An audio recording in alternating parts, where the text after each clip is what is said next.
Hello, I'm Glenn Tobey. I'm a Spring Forest Shikang master and a psychotherapist.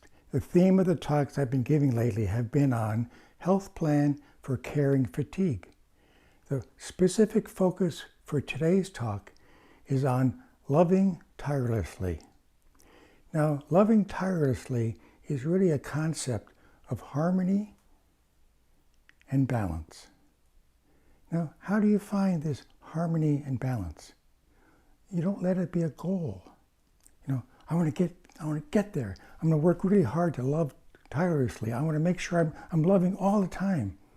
Then it becomes a forced, imbalanced, it's not harmony when you're forcing things to happen or judging yourself that it's not happening. So how do you have an intent? My intent is to love tirelessly. Now, what does that mean? It means maintaining that focus on what you do on that matter. Now, the fuel that you can use inside you to have that harmony and that balance really is making a connection. And the phrase I've used, lots of times in my own thinking has been accepting an invitation.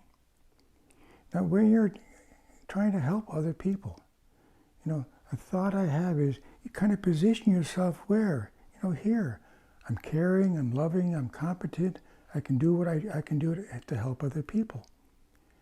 And so then maybe someone who's in this state, not that you're better than them, but they might be in need of a certain kind of help at this moment.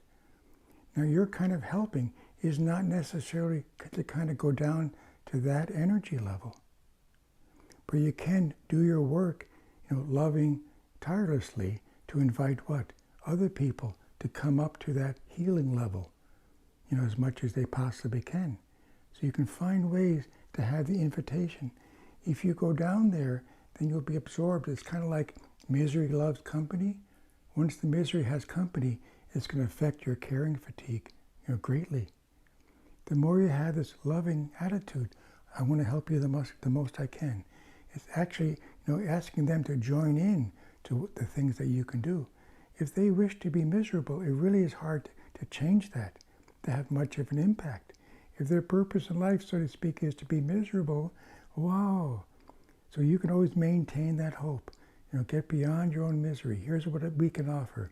Here's the bandages we can give you. Here's the medicine we can give you. Here's the thinking we can give you. But if they're not wishing to change their energy, so to speak, it's really difficult. And the more they pull you down. The other side of making a connection is who is inviting you up to maintain your higher level of loving.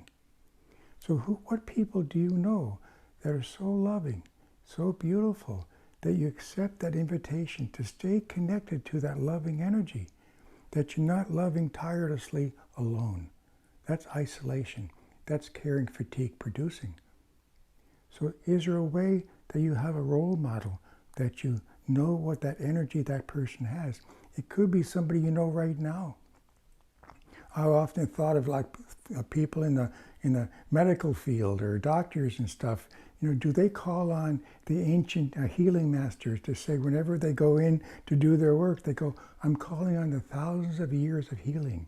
I'm being invited into that family of healing, and now I'm just a part of it in this lifetime. A teacher starts the day teaching. Oh, the teachers in my life, the master's teacher doesn't have to be someone in this, this age, so to speak. But there's these master teachers that have been inspiring me. And I'm going to bring that energy into the teaching that I do today. So you're being invited in to join the masters, the teachers, the medical people, whatever it is that helps you what? Remember, you're trying to not go down. They don't go down, so to speak. They invite you up. They invite you up.